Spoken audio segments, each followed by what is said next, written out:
Hello students, you are welcome to Crack Zone English Competitive Classes. I am KK Malhotra. Students याद रखिएगा ये expected questions है BPSC TRE 4 का। याद रखिएगा इसी पैटर्न पर यदि आप इंग्लिश की तैयारी यदि आप करते हैं तो इसी आधार पर आपका प्रश्न वहाँ पर पूछा जाता है। याद रखिएगा ये मोस्ट एक्सपेक्टेड क्वेश्चंस है और याद रखिएगा मैं एक एक सेंटेंस को मैं एक्सप्लेन करते चलूँगा, कुछ उसमें मैं रूल्स लिखवाऊँगा और वह रूल्स को आप लिखेंगे, कॉपी कलम को लेकर के ही बैठेंगे ताकि जो कुछ मैं मेंशन करूँगा उसको आप एक ट्रिक के रूप में आप उसको लिख लेंगे। ओके, याद रखिएगा इसमें सबसे बड़ी बात है कि इसमें जो ऑप्शंस होते हैं बीपीएससी का जो ऑप्शंस होता है ना वह सर ए से लेकर के ई तक होता है और सबसे डेंजरस ये होता है कि उसमें रहता है कि more than one of the above, यानी हो सकता है कि उसमें एक से अधिक भी आपका आंसर हो सकता है। और यदि ई की अगर हम बात करें तो ई कहता है कि नन ऑफ द एबव, यानी कि उसमें से कोई आंसर है नहीं, न तो ए में होगा, न बी होगा, न सी होगा, न डी होगा, यानी कि कुछ नहीं उसमें एरर होगा। और हो सकता है कि एरर अगर पार्ट ए में हो, बी में हो या सी में हो, और अगर लगता है आपको कि एक से अधिक है तो सर आपका जो आंसर होगा वो डी हो जाएगा। और यदि लगता है कि इसमें आंसर है ही नहीं तो आपका जो ऑप्शंस होगा वो ई हो जाएगा। राइट, पहला क्वेश्चन है my friend was very tired. याद रखिएगा एक कॉमा दिया हुआ है और यहाँ पर गैप है, ही finished his work in time. अगर मैं ऑप्शंस की बात करूँ तो हाउएवर है, देयरफॉर है, एज ए रिजल्ट है, more than one of the above है और नन ऑफ द एबव है। लिसन टू मी केयरफुली, ये कंजंक्शन बेस्ड क्वेश्चन कर दिया है और आपको उसके लिए कंजंक्शन की जानकारी करना होगा। I would like to tell you, यदि दो सेंटेंस के बीच में अगर कॉन्ट्रास्ट हो, लिसन टू मी केयरफुली, जब दो सेंटेंस के बीच में कॉन्ट्रास्ट हो तो उसके लिए बहुत सारे कंजंक्शन यूज होते हैं, जैसे but, yet, though, although, however, while. Okay, यदि मैं स्पेशली अगर मैं हाउएवर की बात करूं तो हाउएवर एक एडवर्ब की भी तरह काम करता है और कंजंक्शन की तरह भी काम करता है। लेकिन यदि कहीं पर अगर वो कॉमा से है, अगर वो कॉमा से बांधा हुआ है तो याद रखिएगा वो कंजंक्शन के रूप में यूज होता है और वह सेंटेंस को कॉन्ट्रास्ट बताता है, दो आइडियाज के बीच में वो कॉन्ट्रास्ट बताता है। Okay, my friend was very tired. याद रखिएगा my friend was very tired, याद रखिएगा ये एक नेगेटिव सेंस को लेकर के आ रहा है। मेरा दोस्त क्या है, बहुत थका हुआ है। अच्छा, थकने के बावजूद भी क्या किया है कि ही finished his work in time, वह समय पर काम को पूरा किया है। इसका मतलब है कि दो आइडियाज़ के बीच में हमारा कॉन्ट्रास्ट है। पहले हमारा एक नेगेटिव शो कर रहा है कि भैया वो तो टायर्ड था और टायर्ड होने के बावजूद भी वो समय पर काम किया, और उसी को सर ऐड करने के लिए कनेक्ट करने के लिए सर जो कंजंक्शन मैं अभी बताया, बट हो सकता है, येट हो सकता है, अल्दो हो सकता है, दो हो सकता है, हाउएवर हो सकता है, व्हाइल हो सकता है। बट याद रखिएगा यहाँ पर हाउएवर है, आंसर ये हो सकता है। याद रखिएगा therefore not, as a result not. मान लिया जाए कि न तो देयरफॉर होगा, नहीं सर आपका एज ए रिजल्ट होगा, आपका जो आंसर हो जाएगा वो हो जाएगा ए, however.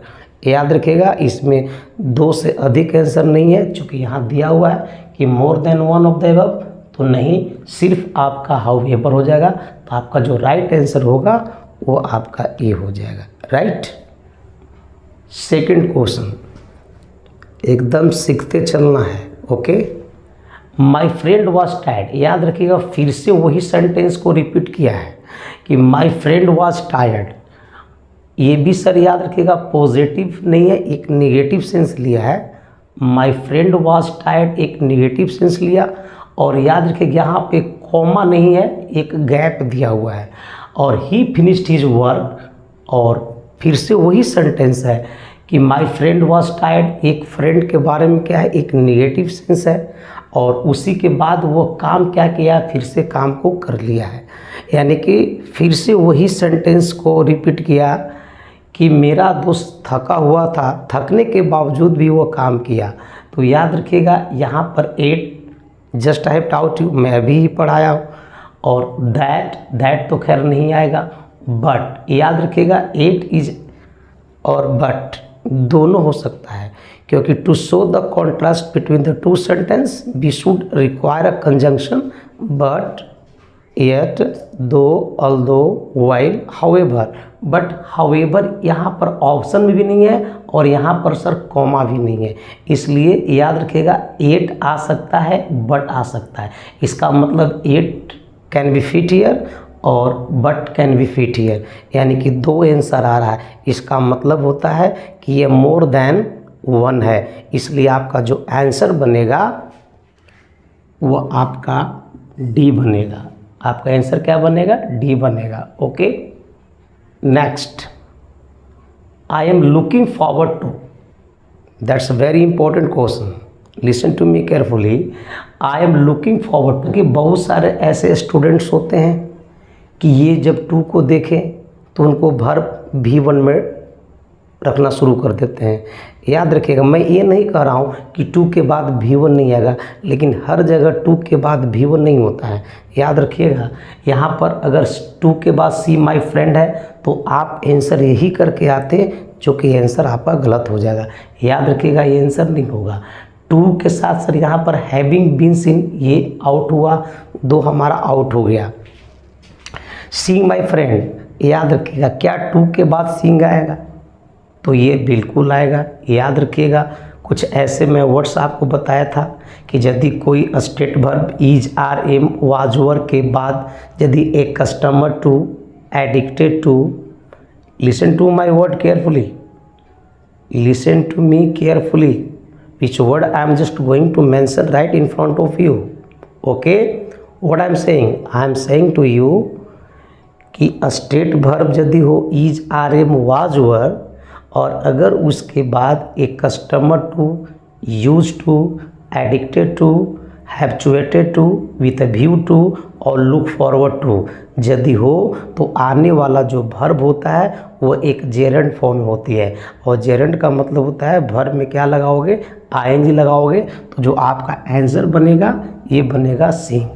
I am looking forward to seeing my friend. Okay, so आपका आंसर ये नहीं होगा, ये नहीं होगा, आपका जो आंसर होगा वो सी हो जाएगा।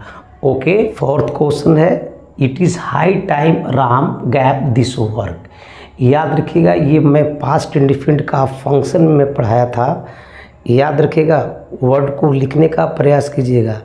यदि सेंटेंस में it is time, it is high time, it is about time, it is proper time, it is opportune time, इसके बाद यदि सब्जेक्ट आएगा तो सब्जेक्ट के बाद जो वर्ब आएगा वो हमेशा V2 आएगा, और V2 I mean past indefinite आएगा। ओके, तो it is high time Ram, याद रखिएगा, इसके बाद सर सब्जेक्ट आ गया राम। अब राम के बाद यहाँ पर सब्जेक्ट के बाद वर्ब छोड़ दिया गया है, तो क्या ये राम स्टार्ट्स 5 है, ये नहीं आएगा। इज स्टार्टिंग 4 है, तो ये भी नहीं आएगा। याद रखिएगा, ये स्टार्टेड है, यानी कि ये second form of the verb है, तो आपका जो आंसर होगा वो हो जाएगा सी। मोर देन वन है ही नहीं, तो ये आउट हुआ और आपका ई आउट हो गया, यानी कि आपका जो आंसर होगा वो हो जाएगा C. It is high time Ram started this work. Okay, लिखते चलना है, वर्ड्स को समझना है। याद रखिएगा, मेरे पास यहाँ पर स्पेस नहीं है, उसके कारण मैं लिख नहीं पा रहा हूँ, यदि मैं इसीलिए मैं स्लो मोशन में बोल रहा हूँ, और वर्ड को जैसे जैसे मैं बोल रहा हूँ वैसे वैसे लिखते चलिएगा। ये आपके एग्ज़ाम टाइम में बहुत ही मदद करेगा। Okay, after he gap reading the book he went out to play. याद रखिएगा, this is the very very important question for you sir. याद रखिएगा, आफ्टर ही रीडिंग, यहाँ पर देखिए, यहाँ पर एक वर्ब, ये वर्ब नहीं है। अब ऐसा मत कहिए कि आफ्टर ही रीडिंग, ये रीडिंग वर्ब है, जी नहीं, ये वर्ब नहीं है। यहाँ सब्जेक्ट के बाद यहाँ पर आपको वर्ब फिट करना है, जो कि आपका लिखा हुआ है finished, finishes, had finished. Okay, तो listen to me carefully. After he reading, याद रखिएगा, the book he went out to play. Sir क्या यहाँ पर फिनिश्ड आएगा, फिनिशेस आएगा? तो सर याद रख, पहले मैं इसको काट दे रहा हूँ, आफ्टर ही फिनिशेस नहीं होगा, क्योंकि आपका जो सेंटेंस है वो पास्ट है, इसलिए इसको प्रेजेंट में लाने की कोई ज़रूरत नहीं है। ओके, तो एक तो कट गया। अच्छा, आफ्टर ही फिनिश्ड, याद रखिएगा फिनिश्ड आएगा। ये रूल है कि पास्ट इंडेफिनिट से संपर्क होता है, यानी कि past indefinite plus past indefinite ये होते हैं, या ज़्यादातर एक तरफ पास्ट इंडेफिनिट होता है तो दूसरा तरफ पास्ट परफेक्ट भी होता है। ये आपको पढ़ाया गया है, याद रखिएगा। तो आफ्टर ही फिनिश्ड ये आ जाएगा। तो चलिए हम इसको ऑप्शन ए में रखते हैं, फिनिशेस नहीं, हैड फिनिश्ड। याद रखिएगा, ये भी आ सकता है, आ सकता नहीं, आएगा। तो ये भी आंसर हो सकता है और ये भी आंसर हो सकता है, यानी कि both words can be fit here. इसका मतलब है कि एक से ज़्यादा आंसर है, और बीपीएससी में सर यही पूछा जाता है कि क्या एक से अधिक आंसर है, तो आपका जो आंसर होगा वो डी होगा, क्योंकि डी में इंडिकेट किया रहता है कि more than one of the above. इसका मतलब है कि एक यहाँ है और एक यहाँ है, तो जो आपका आंसर होगा वो हो जाएगा आपका डी।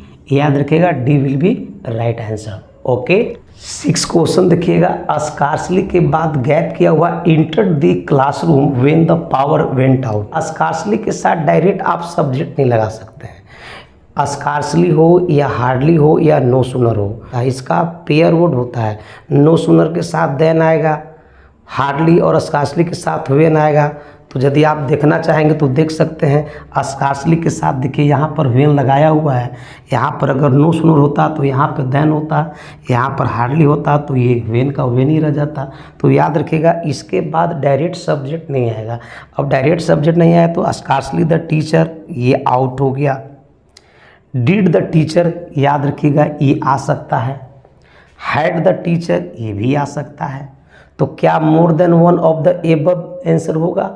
तो जस्ट आई चेक इट, मैं इसको चेक कर लेता हूँ। स्कार्सली के साथ यदि आप डिड लगाइएगा आएगा, द टीचर लगाइएगा सब्जेक्ट आ गया, लेकिन डिड के साथ यहाँ पे इंटर्ड जो है सेकंड फॉर्म वो नहीं आएगा, इसलिए बी कट गया।